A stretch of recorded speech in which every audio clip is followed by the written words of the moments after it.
Sekali lagi saya ucapkan shalom bagi kita semua. Puji nama Tuhan. Kita bersyukur karena hari ini kita bisa kembali berkumpul bersama-sama untuk memuji Tuhan di tempat ini.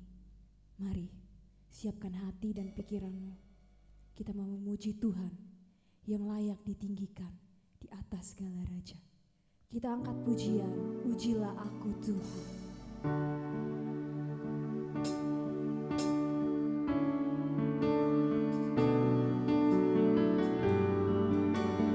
Kita mau nyanyi hosana bagi Tuhan kita. Tuhan di atas segala Tuhan yang layak menerima pujian dari kita.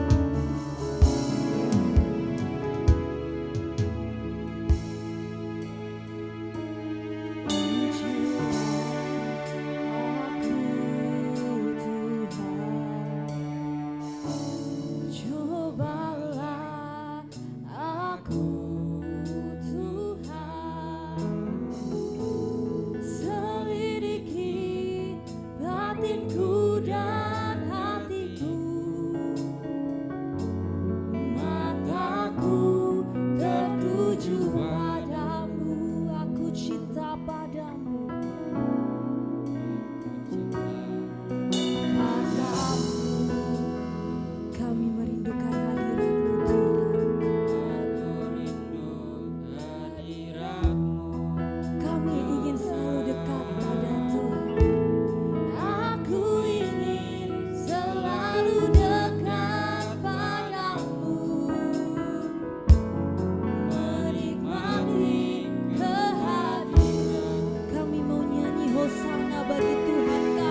Tuhan, kami bersyukur selama 1 minggu ini Tuhan baik bagi kami. Ada banyak hal yang Tuhan sudah kerjakan dalam hidup kami. Kami boleh melewati banyak hal, tapi satu yang kami tahu, Tuhan tidak pernah meninggalkan kami. Bahkan ketika kami ada di tempat ini, bukan karena kebetulan, tapi karena Tuhan yang menggerakkan hati kami untuk datang, bersekutu, bahkan menikmati hadirat Tuhan di tempat ini. Sebelum kami melanjutkan ibadah kami, terlebih dahulu kami akan mentahbiskan ibadah pada pagi hari ini.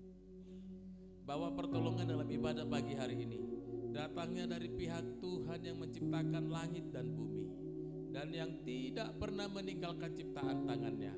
Turunlah kiranya anugerah dari Allah Bapa, Putra dan Roh Kudus. Haleluya, haleluya, amin. Silakan duduk Bapak Ibu. Puji nama Tuhan, hari ini kita mau bersuka cita bagi Tuhan. Kita mau menyatakan Tuhan Yesus baik. Yang percaya Tuhan Yesus baik, katakan amin. Silakan lambaikan tanganmu, berikan kemuliaan bagi Tuhan Yesus Kristus. Kita naikkan pujian, Engkau baik. Haleluya, sebab Tuhan Yesus baik. Hari ini, sekarang, sampai selama-lamanya. Kasih setia Tuhan tak berubah dalam hidup kita. Dia selalu baik dalam hidup kita.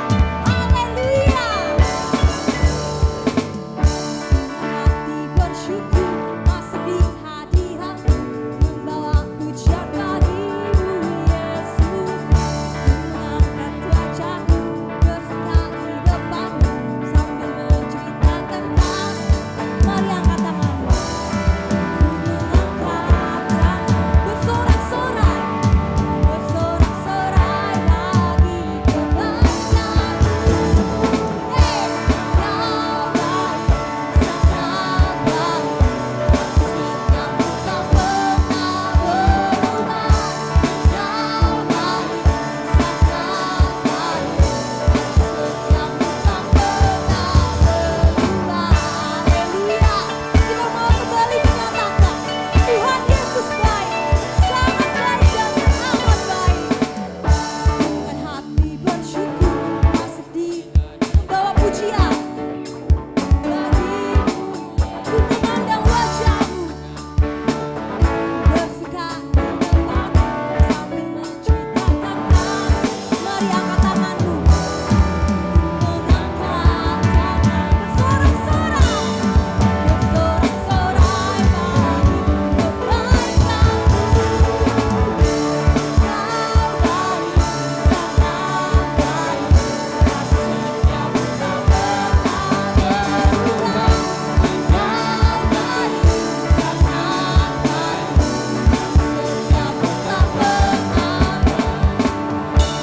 Kau, siapa yang baik Bapak Ibu? Kasih setiamu tak pernah. Sekali lagi nyatakan. Kau baik, sangat baik. Setiamu tak pernah berubah. Kau baik, sangat baik.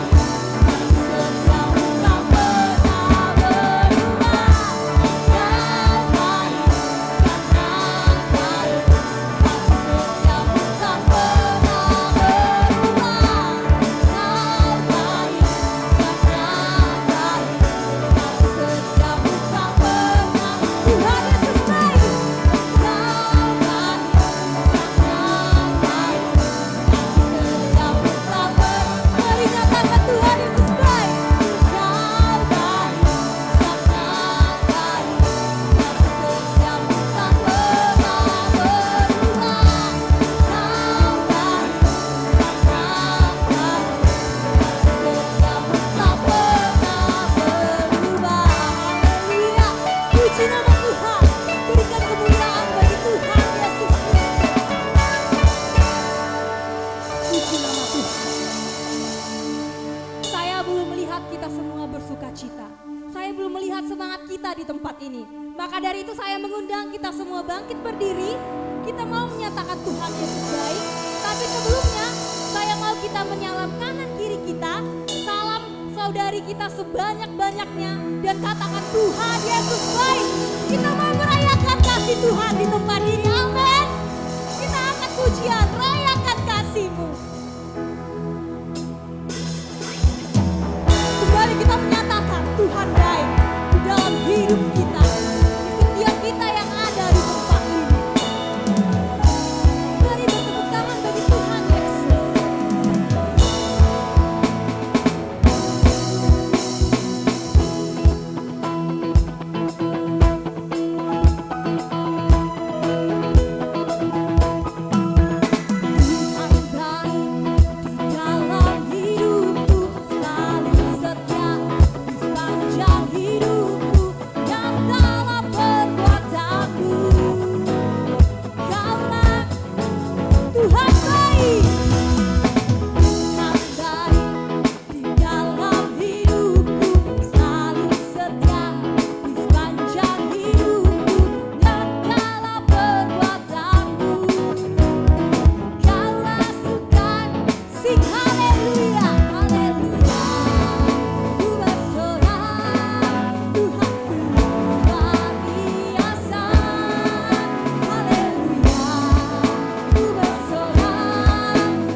pujian ini kembali untuk Tuhan.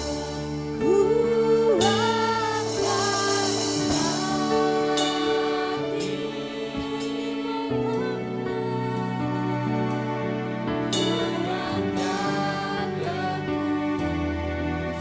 saat kami sembah Kau hadir Tuhan.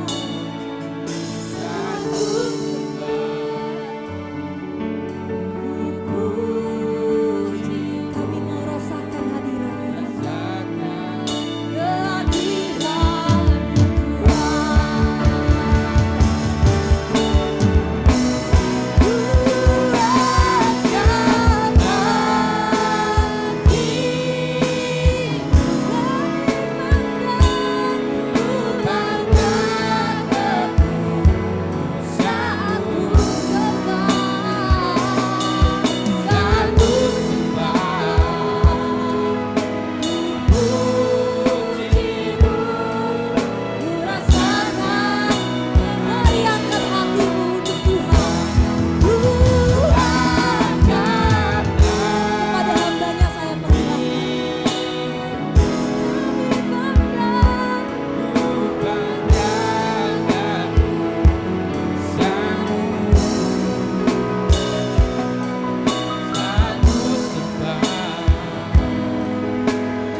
sudah memuji, menyembah Engkau Tuhan.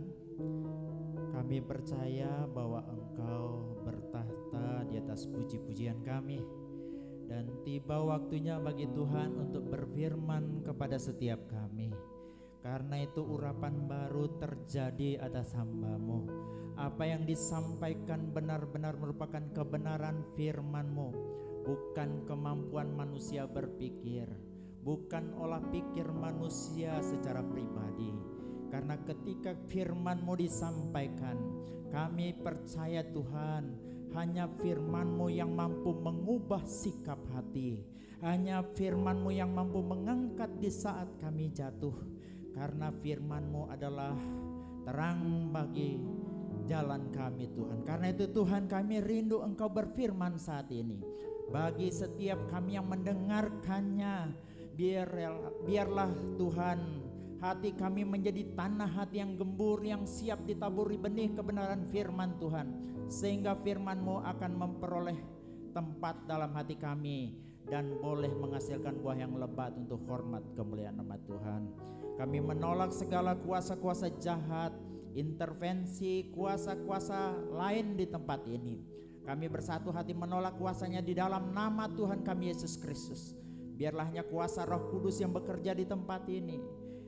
Kuasa lain yang mengganggu konsentrasi kami, mengganggu fokus kami tolak kuasanya Tuhan. Karena Tuhan, biarlah Tuhan sedang beracara saat ini. Di dalam nama Bapa, Putra dan Roh Kudus, berfirmanlah ya Tuhan. Amin. Silakan. Pertama-tama saya berterima kasih sekali buat Bapak Pendeta Dr.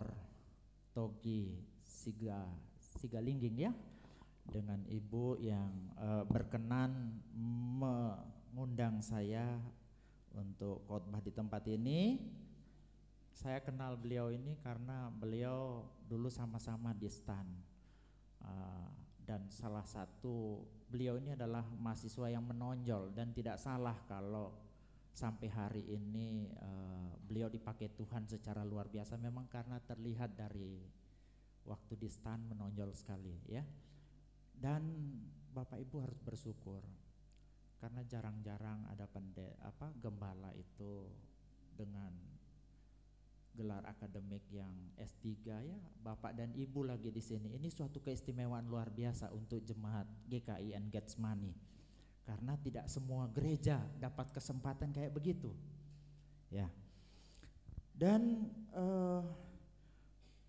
kalau enggak salah di STAN itu saya beda berapa tahun gitu. Saya duluan ya. Ya 3 tahun ya. Sekarang saya sudah umur 52 tahun. Saya perkenalkan diri saya dulu barangkali, karena ada pepatah bilang tak kenal maka tak sayang. Supaya disayang harus dikenal gitu. Nama saya Iketut Sunalis Muadi. Orang Bali tapi lahir besar di Poso sana. Jadi rumah saya di Poso. Jadi setelah saya tamat sekolah teologi, saya kembali ke daerah saya. Sempat membuka gereja juga, tapi tidak lama kemudian 2 tahun kemudian atau 3 tahun kemudian saya kembali ke Poso. Di sana saya juga melayani part time, membantu gereja-gereja dan duduk di wilayah ya. Singkat cerita, di kemudian hari saya ditangkap oleh masyarakat, dijadikan kepala desa. Kalau di sini, kalau di kota namanya lurah. Jadi 2022 kemarin saya purna tugas dari jabatan sebagai lurah. Jadi minta maaf kalau sudah lama tidak full timer sebagai gembala. Jadi di kepala saya banyak undang-undang. Ya. Undang-Undang nomor 30 tahun 2014 tentang administrasi negara, Undang-Undang nomor 6 tahun 2014 tentang desa, macam-macam undang-undang di sini, peraturan pemerintah apa semua dihafal, sampai ayat-ayatnya mulai agak merotoli gitu ya.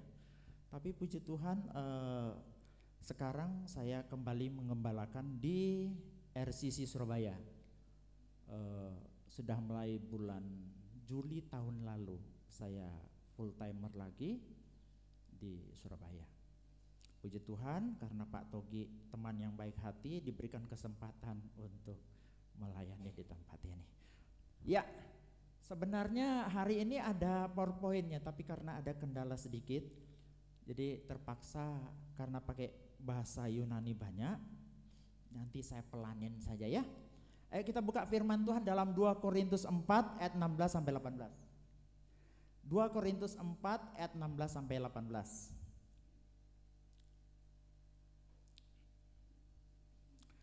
2 Korintus 4 ayat 16 sampai 18. Kalau sudah dapat saya akan baca.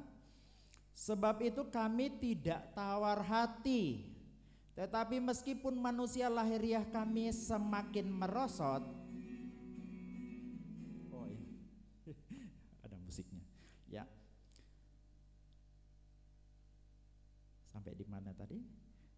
Tetapi meskipun manusia lahiriah kami semakin merosot, namun manusia batiniah kami dibaharui dari sehari ke sehari. Ayat 17. Sebab penderitaan ringan yang sekarang ini ya, mengerjakan bagi kami kemuliaan kekal yang melebihi segala-galanya, jauh lebih besar daripada penderitaan kami. Ayat 18. Sebab kami tidak memperhatikan yang kelihatan, melainkan yang tidak kelihatan, karena yang kelihatan adalah sementara, sedangkan yang tak kelihatan adalah kekal. Bapak Ibu, kalau coba kita lihat dalam terjemahan lain dari bacaan kita tadi ini ya, 2 Korintus 4 ayat 16, kita lihat dalam terjemahan lain, dalam terjemahan AMB. Tagal itu ya, kami tiada hati kecil, tetapi meskipun manusia kami yang sebelah di luar jadi binasa, begitu juga yang sebelah di dalam itu dibaharui dari hari datang kepada hari. Itu dalam terjemahan AMB. Kalau dalam terjemahan Linker Bode 1863 di sana dikatakan, maka sebab itu tiada kita tawar hati, karena maski orang kita yang di sebelah luar itu dirusakkan, akan tetapi orang yang di sebelah dalam itu dibarui pada saben-saben hari. Kalau diperhatikan di sini, Paulus itu punya konsep yang agak unik. Uniknya itu apa? Dikatakan bahwa manusia itu ada yang di luar, ada yang di dalam. Manusia di luar, manusia di dalam. Manusia lahiriah itu manusia di luar, yang sebelah dalam itu namanya manusia batiniah. Coba kita lihat perbedaannya. Perbedaannya coba lihat manusia lahiriah versus manusia batiniah. Kalau yang lahiriah itu bahasa Yunaninya exoanthropos. Saya ulang, exoanthropos. Yang sebelah dalam namanya esoanthropos. 2 Korintus 4 ayat 16. Yang sebelah luar bisa dilihat dengan mata, yang sebelah dalam tidak bisa dilihat dengan mata. Yang sebelah luar itu fana, yang sebelah dalam itu kekal. Karena yang di sebelah luar itu dibuat dari debu tanah. Jadi kalau Bapak Ibu nanti buka kitab Kejadian, dikatakan di sana manusia itu dibuat dari debu tanah. Nama Adam itu diambil dari kata tanah, yaitu Adama. Jadi yang sebelah dalam itu dihembuskan oleh Allah, sementara yang di sebelah luar itu dibuat dari tanah liat. Ketika manusia jatuh dalam dosa, manusia dihukum oleh Tuhan. Manusia dihukum oleh Tuhan, yang dihukum apanya? Apakah Adamnya dikutuk sebagai manusia atau tanahnya? Alkitab mengatakan, terkutuklah tanah karena kamu. Karena tubuh kita terbuat dari tanah, ikut terkutuklah tanah yang menjadi sumber daripada tubuh kita. Kemudian exoanthropos itu sering disebut tubuh atau fisik. Sementara esoanthropos bedanya cuma exo, pakai X dengan langsung eso. Esoanthropos yang sebelah dalam itu disebut kadang dengan bahasa Alkitab hati, roh ataupun jiwa atau yang rohani. Yang exoanthropos bisa merosot, bisa menua, sementara esoanthropos justru kalau kita di dalam Tuhan semakin hari semakin dibaharui. Kalau Bapak Ibu perhatikan baik-baik, ada esoanthropos yang di dalam. Ini yang sebenarnya, yang di luar itu cuma casing. Namun banyak orang memprioritaskan, lebih mementingkan yang di luar, lebih mementingkan exo daripada eso. Padahal perlakuan kita kepada esoanthropos itu tidak boleh kalah, justru harus lebih diutamakan dibandingkan kita mementingkan yang exoanthropos. Kita harus lebih mementingkan manusia batiniah yang merupakan hakikat daripada manusia itu dibandingkan kita mementingkan yang exoanthropos atau manusia lahiriah yang merupakan cuma casing. Karena itu pada kesempatan kali ini saya akan membagikan 4 hal yang harus kita berlakukan buat esoanthropos. Makanya tema khotbah hari ini adalah esoanthropos alias manusia batiniah. Yang pertama, esoanthropos itu perlu general check up. Pernah dengar istilah kedokteran check up? Biasa kita ke rumah sakit mau periksa kalau sudah ada sakit yang stadium 4 baru ketahuan. Ternyata general check up itu bukan hanya berlaku bagi manusia lahiriah kita, tetapi general check up itu berlaku juga bagi manusia batiniah kita. General check up itu berlaku bagi manusia di dalam, berlaku bagi manusia esoanthropos. Kita lihat ayatnya. Mazmur 26 ayat 2. Ujilah aku ya Tuhan, seperti lagu tadi, dan cobalah aku, selidikilah batinku dan hatiku. Tidak kelihatan di situ. Tapi kalau Bapak Ibu lihat bahasa aslinya, terjemahan ayatnya lebih tepat. Periksalah aku ya Tuhan. Kenalah hatiku, ujilah aku dan kenalah pikiran-pikiranku. Mazmur 139 ayat 23, selidikilah aku, menggunakan kata selidikilah aku. Tetapi dalam terjemahan VMD menggunakan periksalah aku.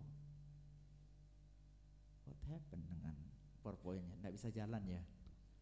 Oke. Kenapa kita harus periksa?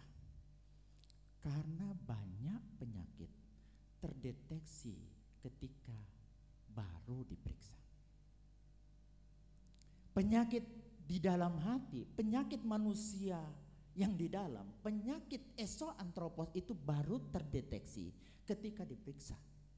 Kalau tidak diperiksa, kadang kita tidak tahu bahwa ada penyakit. Penyakit-penyakit ini namanya penyakit-penyakit hati. Ada yang tahu penyakit hati apa saja? Iri hati, sakit hati, tinggi hati, tawar hati, panas. Itu baru ketahuan kalau kita menghadap sama dokter di atas segala dokter.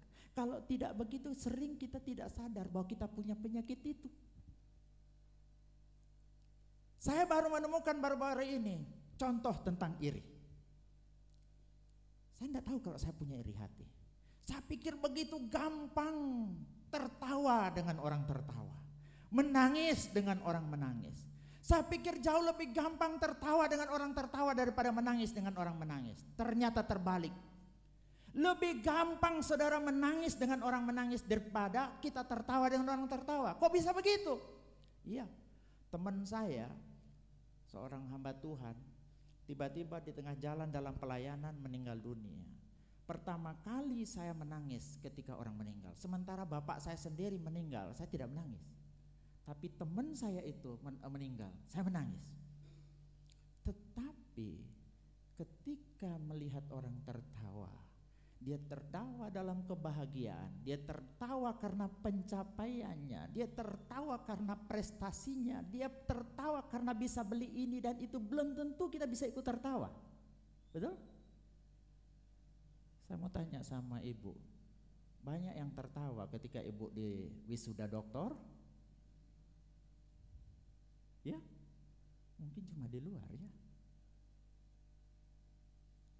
Terkadang iri hati itu tersembunyi, kita baru tahu ketika kita datang memeriksakan diri pada dokter yang adalah dokter di atas segala dokter. Tetangga beli kulkas, ada perasaan seng gitu atau gimana? Tetangga beli mobil, atau anaknya berhasil, anaknya menikah dengan orang ganteng, kaya raya dan sebagainya, ada rasa iri tidak? Justru rasa iri itu baru kita tahu ketika kita datang sama Tuhan. Ternyata ada penyakit hati yang ketahuan. Kemarin saya buka YouTube, di situ judulnya pendeta besar, korupsi besar. Konon 500 miliar lebih sampai 1 triliun disebutkan inisialnya. Dan anehnya ketika ada melihat pendeta jatuh, saya langsung merasa suci leh. Ketika ada pendeta jatuh, hamba Tuhan lain jatuh, perasaan langsung merasa suci. Ternyata di situ baru saya tahu saya sombong. Artinya apa? Kita perlu memeriksakan diri kita, kita perlu general check up. Karena banyak ternyata dosa-dosa yang tersembunyi, banyak penyakit-penyakit yang tersembunyi yang tidak bakal kita ketahui, yang terjadi atas esoantropos kita kalau kita tidak datang memeriksakan diri pada dokter di atas segala dokter. Yang kedua, tahukah Anda, esoantroposmu, kesehatan manusia batiniahmu, kesehatan esoantroposmu itu mempunyai pengaruh terhadap kesehatan eksoantroposmu. Kesehatan manusia batiniahmu punya dampak, punya pengaruh kesehatan manusia lahiriahmu. Punya dampak, punya pengaruh terhadap kesehatan tubuhmu. Gimana ayatnya? Hati yang gembira adalah muka yang berseri, tapi kepedihan hati mematahkan tulang. Jadi kalau manusia antropos kita nggak sehat, tubuh kita ikut nggak sehat. Makanya periksakan dirimu, periksalah aku Tuhan, supaya kita tahu penyakit kita, karena penyakit yang di dalam itu punya dampak terhadap kesehatan tubuh kita. Yang ketiga, kesehatan antroposmu itu punya dampak terhadap orang-orang di sekitarmu. Jangan pernah berpikir ketika exoantroposmu sakit, exoantropos itu manusia batinia itu tidak punya dampak terhadap orang-orang di sekitar kita.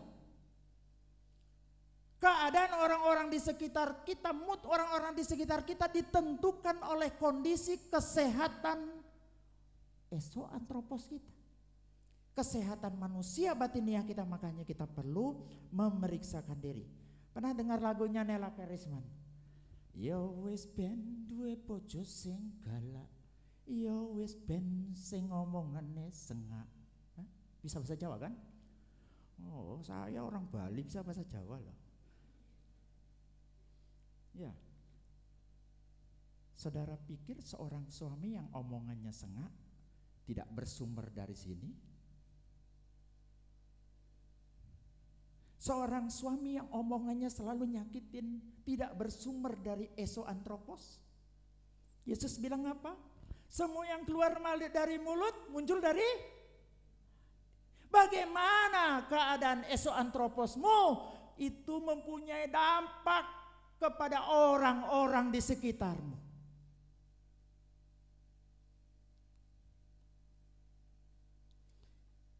Coba kita buka Ibrani, kayaknya terhenti di situ ya.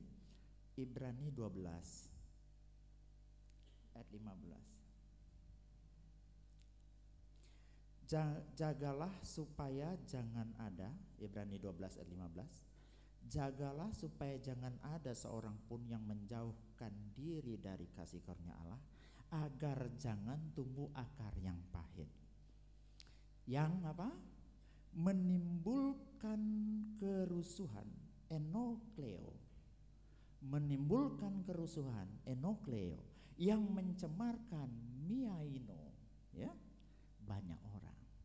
Contoh, exoantropos punya kepahitan. Kepahitanmu menular, mempunyai dampak bagi orang-orang sekitarmu. Kata kerusuhan di situ, enokleo itu artinya trouble, masalah, menyusahkan, mengganggu, menyulitkan.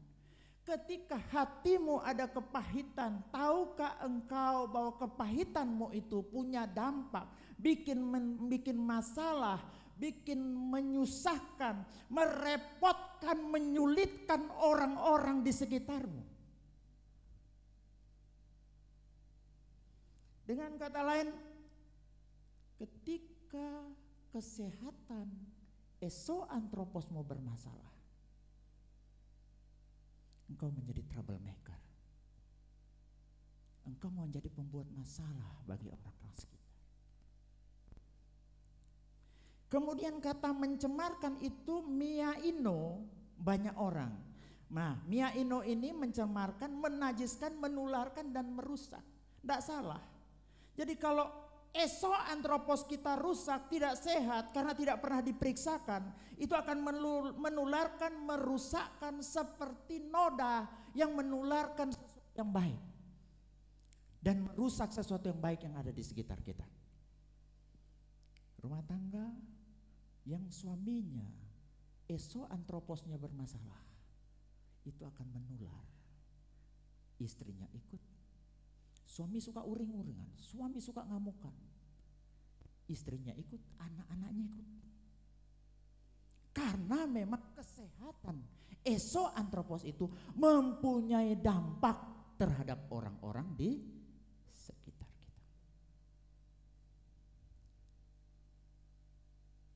Tapi kalau esoantroposmu baik, esoantroposmu sehat, karena sering dan diobati, engkau akan jadi berkat bagi banyak orang. Amin. Kehadiranmu jadi berkat. Yang kedua, esoantropos itu perlu asupan makanan yang sehat dan cukup. Coba kita lihat Matius 4 ayat 4. Tetapi Yesus menjawab, ada tertulis, manusia bukan hidup dari roti saja, tetapi dari setiap firman yang keluar dari mulut Allah. Ini diceritakan suatu saat Yesus dibawa oleh Roh Kudus ke padang gurun. Di padang gurun dia berpuasa selama 40 hari 40 malam. Dan pada saat dia lapar, datanglah si penggoda, datanglah iblis menawarkan untuk merubah batu menjadi roti. Jadi ayat yang keempat ini adalah jawaban Yesus terhadap apa yang diajukan oleh iblis atau godaan yang diajukan oleh iblis. Dikatakan manusia bukan hidup dari roti saja. Sebenarnya Yesus di sini mengutip Ulangan ya. Mengutip Ulangan 8 ayat 3. Tapi yang saya mau tekankan adalah kata saja yang saya garis atau saya kasih warna ungu atau pink itu. Kata saja. Apa yang Yesus mau tekankan? Manusia bukan hidup dari roti saja. Oke, manusia itu perlu roti, tetapi bukan cuma roti saja. Makanan untuk manusia lahiriah itu roti. Makanan untuk manusia lahiriah itu nasi. Makanan untuk exoantropos itu roti. Tetapi makanan untuk esoantropos, makanan untuk manusia batiniah itu adalah firman yang keluar dari mulut. Jadi dengan kata lain, manusia terdiri atas esoantropos, exoantropos, makanannya juga beda. Yang satu nasi, yang satu roti, yang satu roti yang hidup. Firman Allah, firman yang keluar dari mulut. Untuk apa? Supaya saudara bisa bertumbuh. Kalau tidak makan, saudara tidak akan bisa bertumbuh. Saya waktu menjabat ada undang-undang nomor berapa, mulai lupa saya, sudah 1 tahun lebih meninggalkan jabatan itu. Kami diberi tugas untuk menangani apa yang disebut dengan stunting. Tugas pemerintah desa atau lurah itu adalah membuat meng-SK-kan seorang kader stunting, bahkan menganggarkan kalau ada warganya yang kena stunting. Di dalam program stunting itu ada juga namanya bumil kek. Bumil kek, bumil bu ibu hamil kekurangan energi kronis. Itu harus ditangani. Jadi kalau ada ibu hamil, diukurlah lengan tangannya. Kalau kurang dari 23 cm berarti dia kena bumil kek.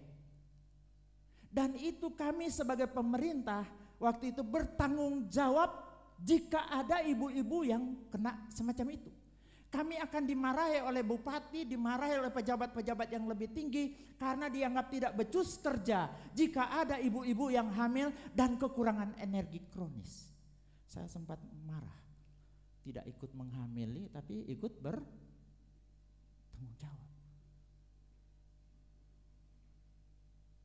Selain itu ada namanya bayi kurang gizi. Aduh, kalau sampai di desa kita atau di kelurahan kita ada bayi yang kurang gizi, pucuk pimpinannya jadi sasaran empuk. Dianggap tidak bisa kerja karena ada bayi di situ yang terdeteksi kurang gizi, apalagi yang stunting. Stunting itu seharusnya umur 5 tahun tuh tinggi badannya itu sekian senti, tahu-tahu masih kerdil, badannya kerdil. Lah ini ada masalah. Makanya harus diberikan asupan makanan tambahan. Jadi kami di APBD desa menganggarkan anggaran makanan tambahan untuk bumil kek, untuk bayi kurang gizi dan program stunting. Sama di sini. Manusia batiniah bisa juga kurang perlu dikasih makan yang sehat dan cukup. Kalau tidak akan stunting. Kapan hari saya bikin khotbah dengan judul stunting rohani, itu ngambil dari kitab Korintus. Nanti kalau Bapak buka dalam kitab Korintus ada kata manusia duniawi. Banyak sekali menggunakan istilah manusia duniawi, manusia duniawi. Padahal bahasa aslinya tidak begitu. Ada 4 istilah untuk manusia duniawi dari bahasa aslinya. Yang pertama itu namanya pesukikos. Itu diterjemahkan manusia duniawi. Ini menunjuk kepada manusia duniawi yang belum percaya Yesus. Yang kedua itu namanya sarkinos. Ini manusia yang baru percaya pada Kristus, baru lahir baru.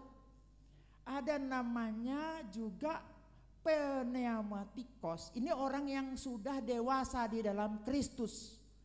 Tetapi yang keempat ada namanya sarkikos. Itu adalah orang yang dari sisi umur seharusnya sudah dewasa, sudah bisa makan makanan keras, tapi bisanya cuma minum susu.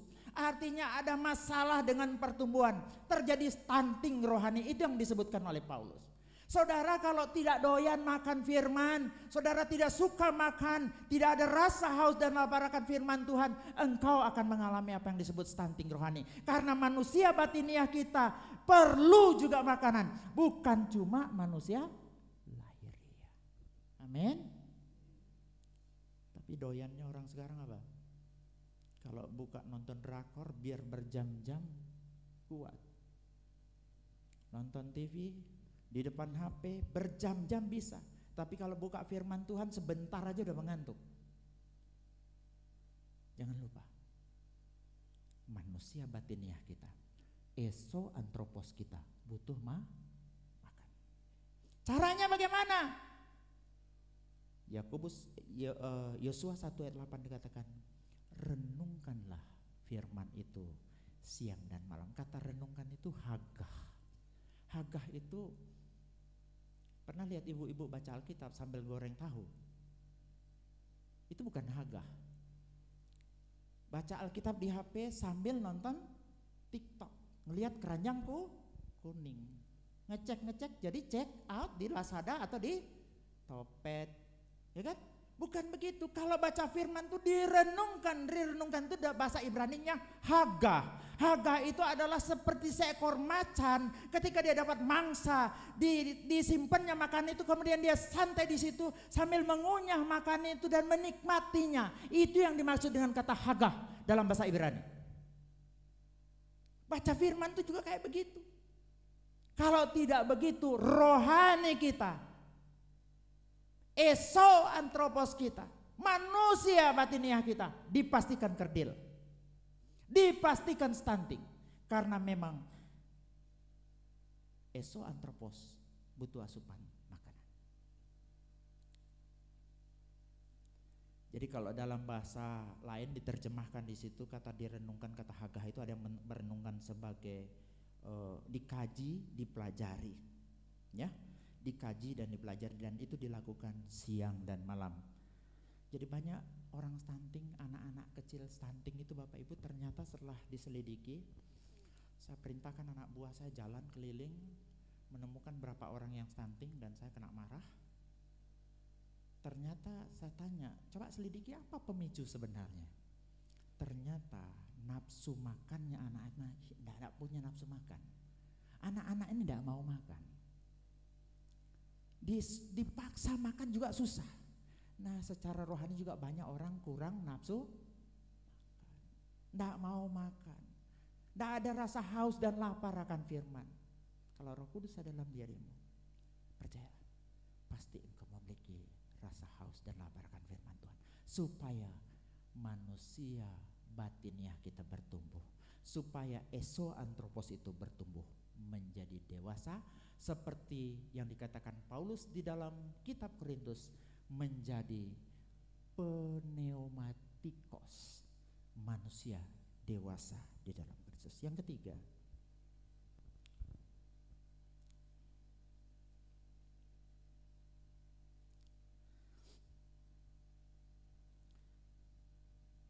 esoantropos perlu olahraga. Saya balik sedikit ke poin kedua tadi. Firman Tuhan yang sehat dan cukup. Karena banyak orang sekarang senengnya khotbah itu yang lucu-lucu, betul nggak? Sekarang laris manis. Jemaah, laris. Tapi kalau sudah berbau ngajar, berbau dalam, itu kurang. Itu di Surabaya, kalau di Surabaya terlihat, kalau di sini enggak kayaknya ya. Di sini suka semua yang luar biasa. Tapi kalau di sana, kalau ibadah yang lawakan tok, khotbahnya ndak mendasar, itu banyak peminatnya. Tapi kalau gereja-gereja yang pengajaran itu ndak tahu kenapa jemaatnya tinggal 1-2. Rupa-rupanya kecintaan orang kepada khotbah-khotbah yang mendalam mulai menurun, sampai saya bilang begini, kalau begitu lebih baik mau belajar jadi stand up comedy supaya disukai banyak jemaat ya. Yang ketiga, esoantropos itu perlu olahraga. Pertama, perlu general check up. Kenapa? Karena banyak penyakit yang tidak kita ketahui. Yang kedua, karena kesehatan manusia batiniah punya dampak pada kesehatan manusia lahiriah.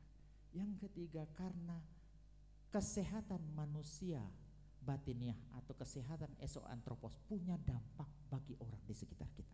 Yang kedua, manusia esoantropos itu butuh apa? Makanan yang bergizi, yang sehat dan cukup. Yang ketiga, esoantropos itu perlu olahraga. Coba kita buka dalam 1 Timotius 4 ayat 7. Mudah-mudahan saya lihat di bawah kepemimpinan Bapak Pendeta Togi ini gereja tambah maju ke depan, ada videotronnya ya. Kita berdoa. 1 Timotius 4 ayat 7. Tetapi jauhilah tahayul dan dongeng nenek-nenek tua. Latihlah dirimu beribadah. Saya kasih warna biru situ ya. Latihan badani terbatas gunanya, tetapi ibadah itu berguna dalam segala hal, karena mengandung janji baik untuk hidup ini maupun untuk hidup yang akan datang. Kalau dalam terjemahan TB olahraganya tidak kelihatan. Tapi coba kita lihat dalam terjemahan TL, terjemahan lama. Karena senam bagi tubuh itu sedikit sahaja gunanya, tetapi ibadat itu berguna di dalam segala sesuatu, sebab ada padanya perjanjian hidup yang sekarang ini dan yang akan datang. Coba dalam terjemahan bahasa Indonesia sehari-hari. Latihan jasmani sedikit saja gunanya, tetapi latihan rohani berguna dalam segala hal. Sebab apa? Sebab mengandung janji untuk hidup pada masa kini dan pada masa yang akan datang. Coba lihat baik-baik ya. Latihan jasmani, latihan rohani. Kata latihan di situ sebenarnya menggunakan kata gimnaso. Gimnaso. Dari kata gimnaso inilah muncul istilah gimnasium. Dari kata gimnasium muncul istilah gym atau gym. Pernah dengar istilah nge-gym? Jadi ayat ini mau saya terjemahkan dengan terjemahan bebas. Nge-gym lahiriah, olahraga manusia lahiriah itu terbatas gunanya. Tapi olahraga manusia batiniah itu tidak terbatas, engkau olahraga secara fisik, tubuh jasmani itu ada gunanya. Tetapi ibadat itu adalah olahraga manusia batiniah. Dengan kata lain, Paulus mau menyampaikan bahwa ketika seseorang beribadah, dia sedang berolahraga, manusia batiniahnya sedang bisa nangkap ya. Jadi dari kata gym itu. Makanya dalam terjemahan BIS, latihan jasmani itu ditaruh di atasnya, dan ibadah itu diterjemahkan latihan rohani. Jadi ibadat itu adalah bentuk olahraganya manusia batiniah.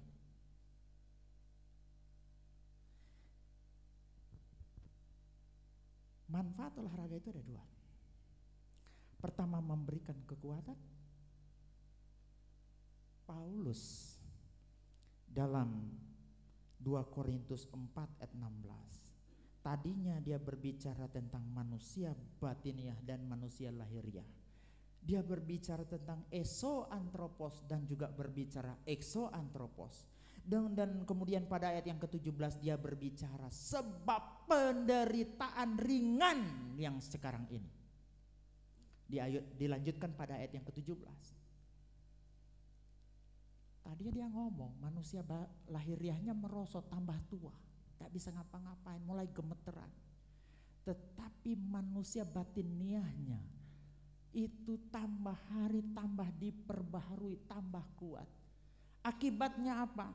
Akibatnya ayat 17, sebab penderitaan ringan. Paulus ringan penderitaannya? Berat loh. Masalahnya bertubi-tubi, dipersekusi, difitnah, dipukuli, dipenjara. Tapi semua penderitaan itu dia bilang penderitaan ringan.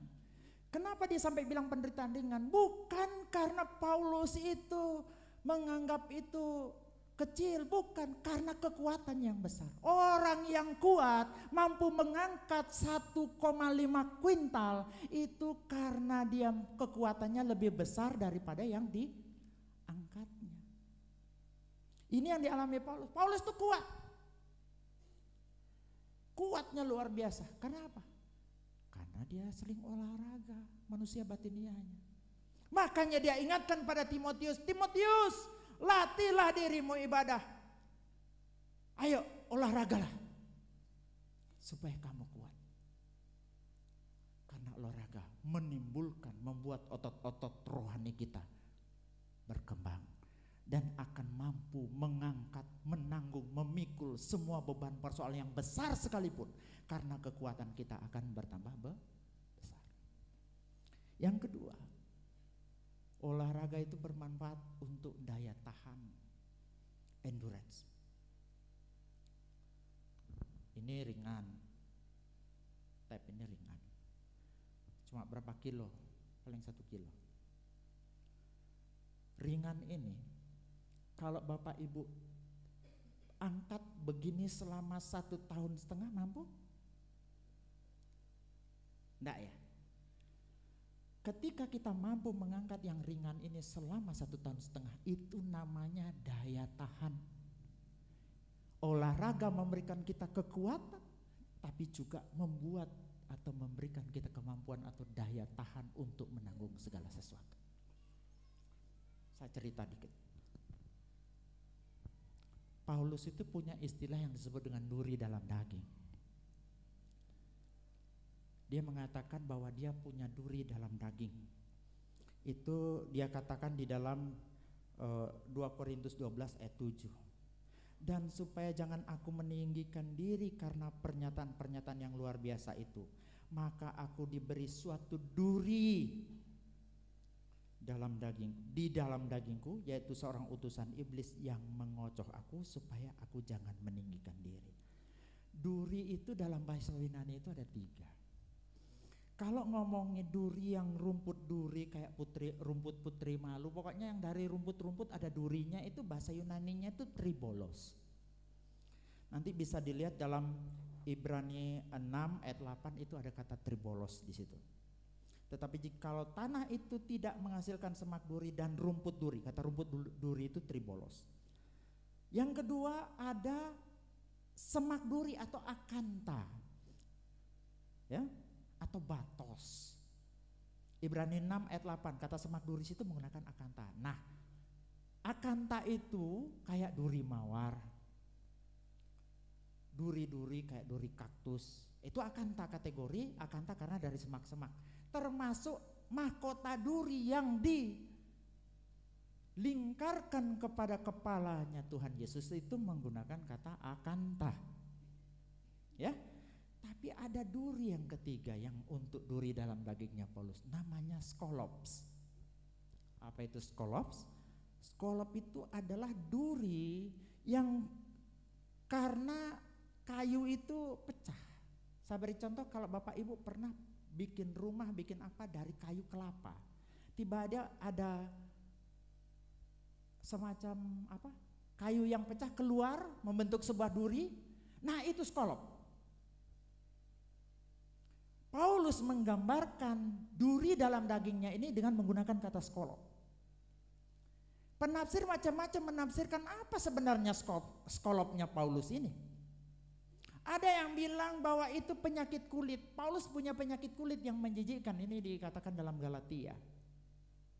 Kesimpulan yang ditarik dari kitab Galatia. Ada yang mengatakan skolopnya Paulus adalah itu sakit mata. Karena Paulus itu konon katanya matanya agak kabur. Sehingga ketika dia menulis surat Galatia itu tulisnya gede-gede. Karena hanya orang yang rabun matanya, kalau menulis tulisannya besar-besar. Ada yang bilang penderitaan penyakit-penyakit lain, ada yang bilang itu epilepsi. Paulus berdoa supaya Tuhan minta mengangkat duri dalam dagingnya. Paulus berdoa supaya Tuhan mengangkat skolopnya ini, tapi Tuhan tidak mau mengangkatnya. Cukuplah kasih karuniaku yang kuberikan kepadamu. Dengan kata lain, skolopnya Paulus itu dipikulnya terus menerus. Dan orang yang memikul duri dalam daging, menanggung duri dalam daging dalam waktu yang begitu lama, itu butuh daya tahan yang luar biasa. Amin. Tidak mungkin orang mampu kalau tidak sering manusia batiniahnya berolahraga.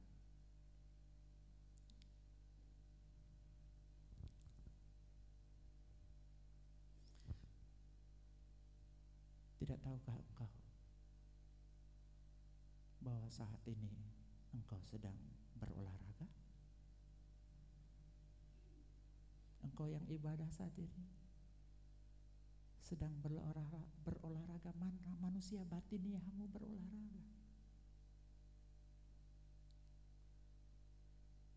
Tahukah engkau setelah itu akan memberikan kekuatan kepadamu? Engkau akan heran setelah keluar sana nanti banyak masalah yang tidak selesai, tapi engkau mampu menanggungnya. Banyak masalah yang tidak selesai, tapi engkau mampu menahannya. Engkau mempunyai endurance, mempunyai daya tahan yang luar biasa. Sebenarnya karena ibadah itu adalah olahraga bagi esoantropos. Orang yang esoantroposnya tidak kuat, mungkin bodinya kekar, mungkin otot-ototnya seperti aderai, tapi begitu menghadapi masalah, dia bisa mengambil jalan pintas bunuh diri karena esoantropos tidak dan tidak punya daya tahan. Makanya Tuhan mengingatkan kita dalam Ibrani 10 supaya terus-menerus berdoa dan beribadah untuk kekuatan dan daya tahan manusia batiniah kita. Yang terakhir, esoantropos perlu didandani, perlu diperiksakan atau general check up, perlu makanan yang cukup dan sehat, makanannya itu tadi namanya firman Tuhan. Cara makannya hagah, dimakan pelan-pelan, dinikmati, bukan buru-buru. Yang ketiga perlu apa? Olahraga. Yang keempat perlu didandani. Coba kita lihat dalam 1 Petrus 3:3. Perhiasanmu janganlah secara lahiriah, yaitu dengan mengepang-ngepang rambut, memakai perhiasan emas, atau dengan mengenakan pakaian yang indah-indah. Tetapi perhiasanmu ialah apa?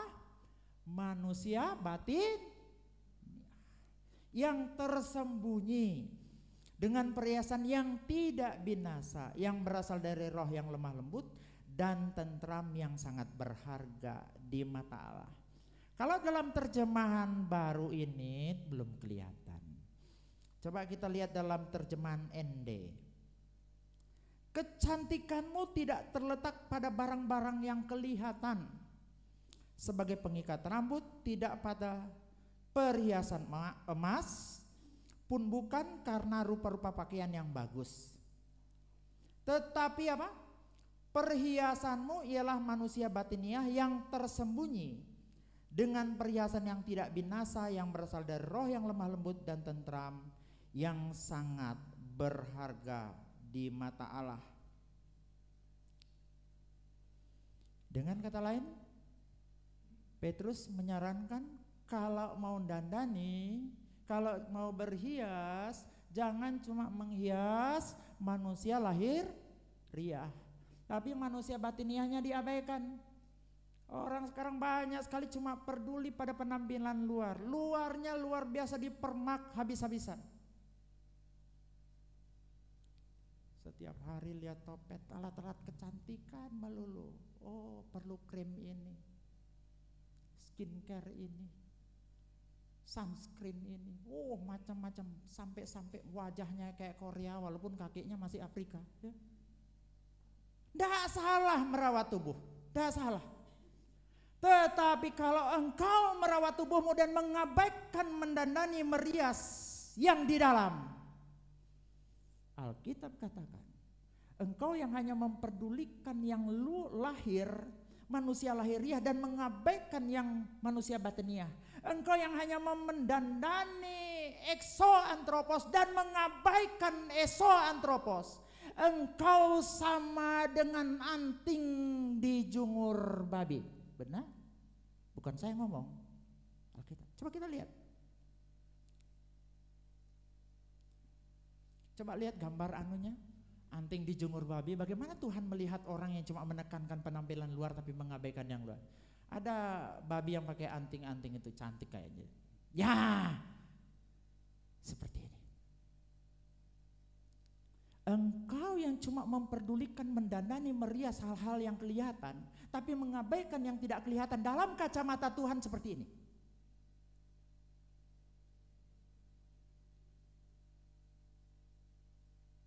Bukan berarti saya mengajak saudara untuk mengabaikan, oh pergi gereja enggak usah mandi 3 bulan, ya lari semua orang di gereja. Tidak.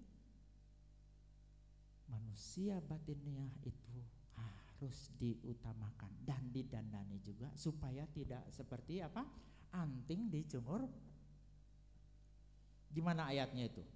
Ada ayatnya? Enggak ada, ya. Nanti cari sendiri dah dalam Amsal 11 ayat 22.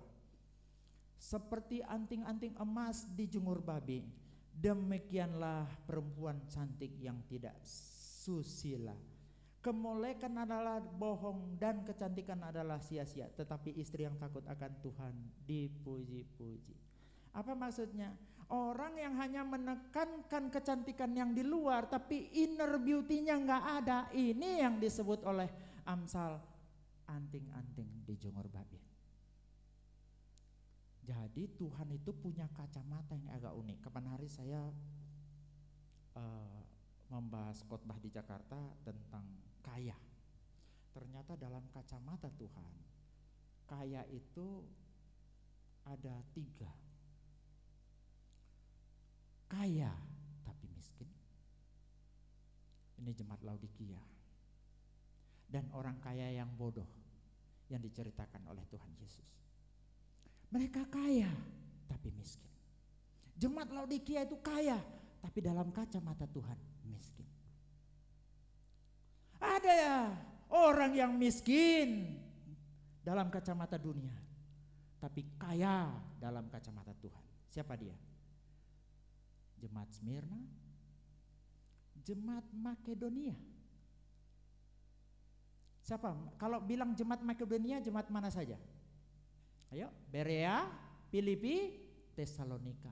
Itu jemaat Makedonia. Mereka miskin dalam kacamata dunia, tetapi kaya dalam kacamata Tuhan. Jemaat Smyrna itu miskin dalam kacamata dunia, tetapi kaya dalam kacamata Tuhan. Tapi ada juga kaya, juga kaya. Siapa itu? Abraham, Ayub, kaya, juga kaya. Dibuktikan apa? Lazarus yang miskin duduk di pangkuan Bapak Abraham. Jadi artinya begini, Bapak Ibu, terkadang Tuhan melihat dengan cara yang berbeda. Mungkin kita merasa diri kita cantik, tapi bisa jadi dalam kacamata Tuhan kita seperti anting-anting dijungur babi. Makanya yang perlu kita lakukan, mendandani manusia batiniah, mendandani antropos, mendandani yang di dalam. Mendandani yang di dalam inilah yang disebut dengan istilah zaman sekarang sebagai inner beauty. Ibu-ibu, engkau cantik di dalam, dijamin istrimu, suamimu gak akan lari. Kalau cantik yang di luar tok itu hitungan tahun, ya 15 mekar. Terus mulai kepala 4, keriput sana keriput sini. Mau diapakan juga, bahkan ada yang operasi ditarik benang. Saya punya jemaat ada yang dokter, tugasnya mempercantik orang. Jadi tarik sana tarik sini, bisa jadi saking kendornya sudah, udelnya sudah sampai pindah sini pun. Ya. Tetap anting-anting dijungur babi dalam kacamata tuh.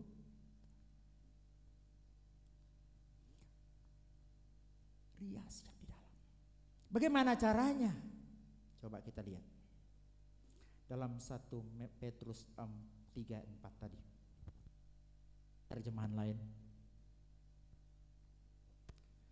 Sebaliknya alangkah baiknya kalau kecantikanmu timbul dari mana? Dari dalam hatimu, yaitu apa? Budi pekerti yang lemah lembut dan tenang. Cara berdandannya gimana? Ini berbicara budi pekerti, berbicara perangai dalam terjemahan lama. Turun lagi satu, ada terjemahan lamanya, perangai di situ. Perangainya itu lemah lembut dan pendiam. Ketika kecantikanmu dari dalam, bersyukurlah engkau punya cantik di luar. Jadi di luar cantik, di dalam cantik. Jangan di dalam jelek, di luar cantik. Jangan juga cantik cuma di dalam, di luarnya diabaikan. Tapi yang paling bagus kalau bisa cantik luar dalam. Amin. Wah, luar biasa. Besok-besok ini kelihatannya begitu habis dengar khotbah ini, wajahnya wah 10-20 tahun lebih muda ya. Nah, kata lemah lembut di situ itu praus. Praus itu apa? Praus itu adalah kuda. Kuda yang dijinakkan, yang mau digunakan untuk perang. Kalau mau cari kuda, pilih kuda yang mau dijinakkan untuk perang. Kira-kira kuda yang cacat, kuda yang lemah, tidak bertenaga, atau bagaimana? Pasti cari kuda yang kuat, benar? Otot-ototnya kuat, kuat lari, kuat bertarung, tidak gampang capek, tenaganya benar-benar tenaga kuda. Tapi tahu nggak? Menjinakkan kuda yang semacam itu tidak gampang. kuda yang kuat, kuda yang gagah perkasa, kuda yang tenaganya hebat ketika dijinakkan dan bisa dikendalikan. Ini yang namanya praus. Kelebihan-kelebihanmu itu yang dijinakkan sehingga bisa dikendalikan. Itu namanya praus.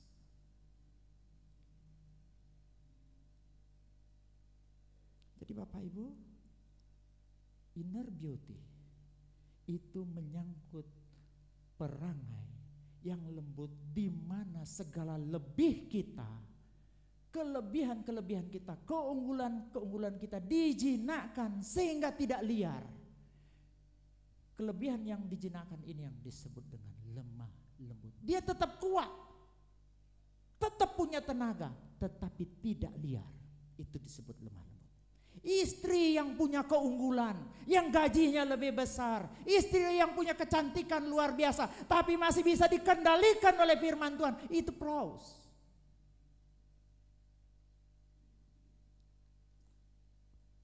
Yang selanjutnya dikatakan tenang dalam terjemahan BSD, dalam terjemahan baru tentram. Tapi sebenarnya itu lebih kepada hesucios. Hesucios ini adalah peaceable dalam bahasa Indonesia berarti damai atau tenang, tidak suka ribut.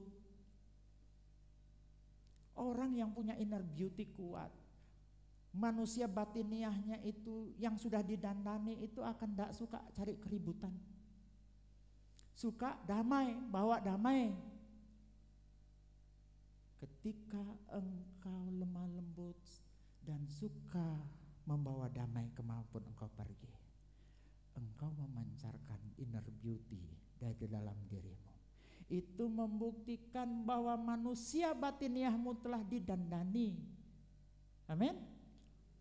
Telah didandani. Tuhan Yesus luar biasa.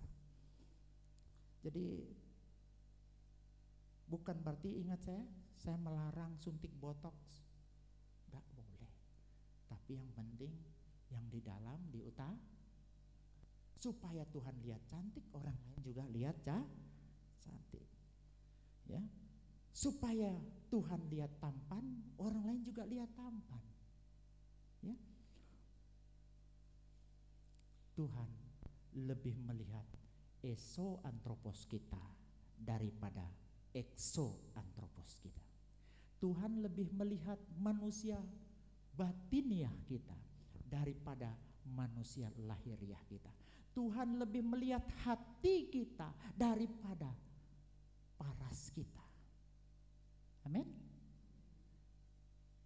4 hal ini. Jadi kesimpulannya, esoantropos itu perlu general check up. Kenapa? Karena banyak penyakit hati yang hanya terdeteksi kalau diperiksakan. Siapa yang bisa memeriksa hati kita? Hanya dokter di atas segala dokter.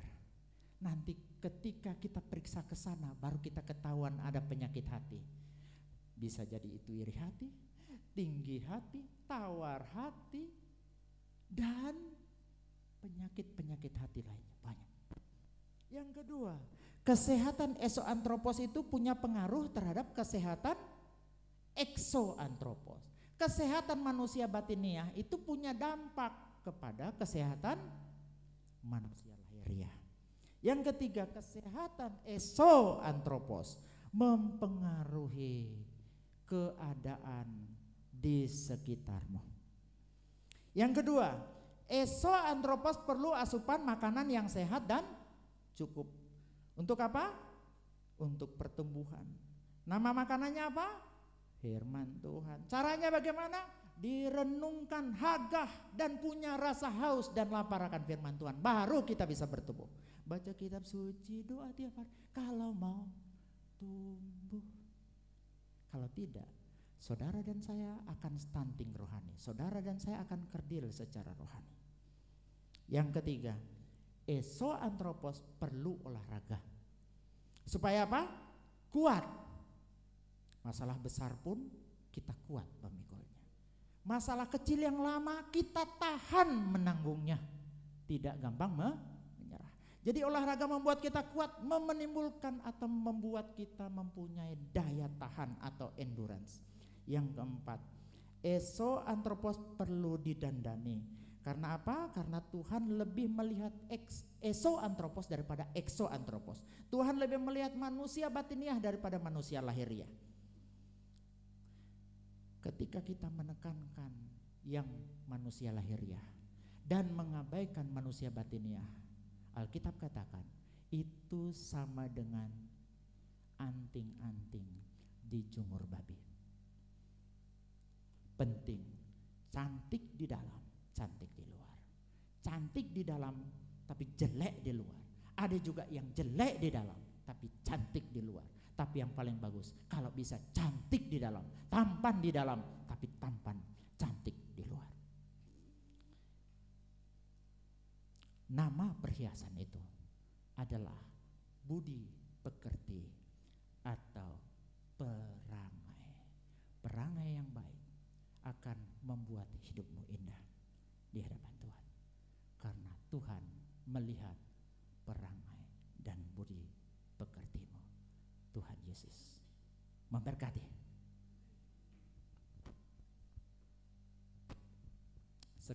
Ya, berdoa dulu. Ya. Mari kita berdoa ya. Bapa Surgawi, firman Tuhan sudah dibentangkan. Ajar kami Tuhan untuk memperhatikan manusia batiniah kami. Baik dari sisi general check up, karena hanya Engkau yang bisa memeriksa hati kami Tuhan. Ajar juga kami Tuhan untuk selalu memiliki rasa haus dan lapar akan firman, supaya kami bertumbuh. Dengan bertumbuh itu Tuhan, kami tidak akan menjadi orang-orang yang kerdil secara rohani, tetapi menjadi pribadi yang pneumatikos sesuai dengan apa yang Paulus ajarkan dalam kitab Korintus. Tuhan, ajar juga saat ini Tuhan kami berolahraga dengan beribadah. Saat ini mulai dari minggu ini kami akan ambil komitmen untuk lebih tekun lagi beribadah.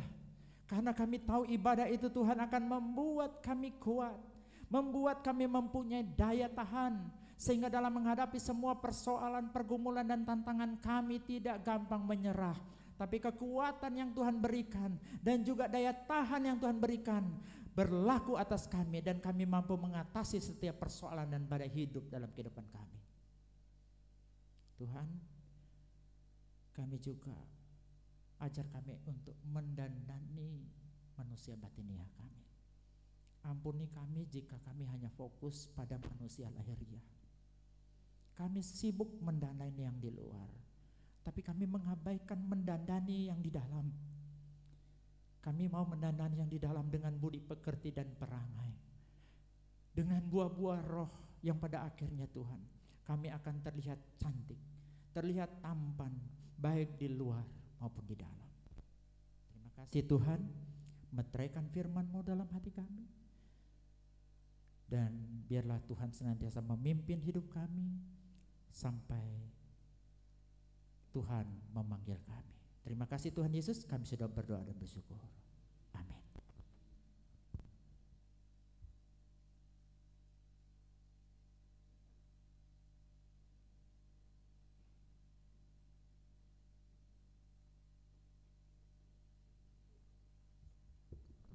Puji nama Tuhan, tiba saatnya kita akan memberikan persembahan kita yang terbaik untuk Tuhan Yesus.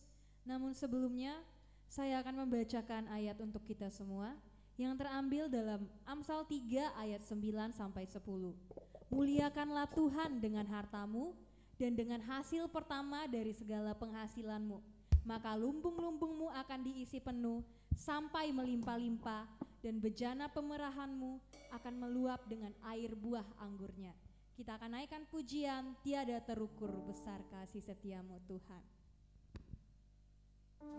Kepada yang bertugas saya persilahkan. Selamat memberi, Tuhan Yesus memberkati.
Tuhan selalu menolong kami, Tuhan selalu menjaga kami dalam setiap persoalan apapun yang kami hadapi, dalam setiap apapun pergumulan kami. Kami selalu percaya bahwa Tuhan selalu menolong kami. Pertolongan-Mu Tuhan tidak pernah terlambat, selalu tepat pada waktunya dan tepat seperti yang kami butuhkan. Berkati setiap kami yang hadir hari ini, berkati kami dengan kesehatan, jauhkan kami dari segala sakit penyakit, berikan kami Tuhan umur panjang. Kalau ada jemaat kami saat ini yang sedang sakit Tuhan, Tuhan yang menjamah, Tuhan yang menyembuhkan. Kami juga mau berdoa buat setiap usaha pekerjaan jemaat-Mu, Tuhan Engkau berkati. Bahkan yang belum bekerja, kami percaya Tuhan sudah memberikan pekerjaan. Bahkan jemaat-Mu yang memiliki pekerjaan, memiliki usaha, kami percaya Tuhan akan terus memberkati. Bahkan berkat-berkat Tuhan akan tercurah, sehingga kami juga boleh menjadi berkat bagi orang lain. Berkati juga Tuhan anak-anak kami, berkati mereka Tuhan yang menempuh pendidikan, berkati mereka juga yang sudah bekerja Tuhan. Tuhan memberkati anak-anak kami merancangkan masa depan yang terbaik bagi anak-anak kami. Berkati juga gereja kami Tuhan. Kami rindu Tuhan, Engkau terus memakai gereja kami menjadi berkat bagi banyak orang. Bahkan lewat gereja kami, nama Tuhan semakin diperdengarkan dan nama Tuhan semakin dimuliakan. Berkati setiap kebutuhan gereja kami Tuhan. Kami rindu Tuhan untuk memperbesar gereja kami. Kami percaya kami hanya mengandalkan Tuhan, karena kami percaya Tuhan adalah sumber dari segala sumber berkat yang akan memberkati gereja kami. Berkati juga Tuhan setiap persembahan kami yang sudah kami bawa ke rumah Tuhan hari ini. Kiranya Tuhan yang berkenan, dan Tuhan kiranya yang akan memberkati persembahan kami menjadi dupa yang harum di hadapan Tuhan. Tangan-tangan kami yang sudah memberi, kami percaya Tuhan Yesus, Engkau akan mengembalikan kepada kami berlipat-lipat kali lipat ganda dari apa yang sudah kami berikan pada hari ini. Berkati persembahan kami, ucapan syukur kami, sosial kami, pembangunan kami, bahkan persepuluhan kami.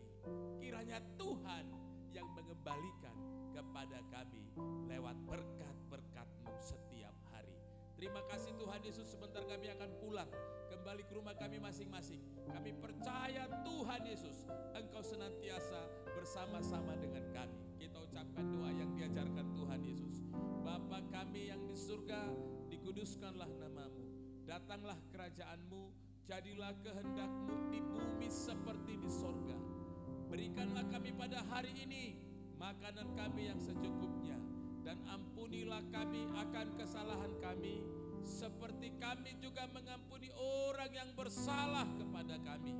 Dan janganlah bawa kami ke dalam pencobaan, tetapi lepaskanlah kami daripada yang jahat, karena Engkaulah yang mempunyai kerajaan dan kekuasaan dan kemuliaan sampai selama-lamanya. Mari kita mengangkat tangan kita, mengarahkan hati kita, membawa berkat Tuhan. Pulanglah dan bawalah berkat Tuhan dari rumah Tuhan hari ini. Tuhan memberkati engkau dan melindungi engkau.